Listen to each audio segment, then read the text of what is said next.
Satpam Kompleks Perumahan Zarof Rikar, Surono, mengaku belum pernah melihat Zarof secara langsung.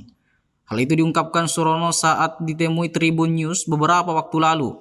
Surono merupakan tetangga dan penjaga kompleks RW 006, sekaligus menjadi saksi mata penggeledahan rumah Zarof di Kelurahan Rawa Barat, Kecamatan Kebayoran Baru, Jakarta Selatan. Usut punya usut, Zarof jarang bersosialisasi dengan tetangga dan pihak pengamanan RT dan RW setempat. Kesaksian Surono, sepanjang para petugas keamanan di RW setempat mengumpulkan iuran keamanan dari rumah ke rumah, tak satu pun mereka bertemu dengan Zarof.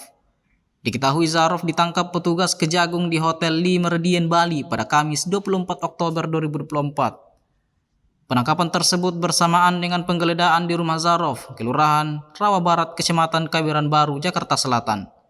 Saat penggeledahan, ditemukan sejumlah uang dolar Singapura dan emas antam.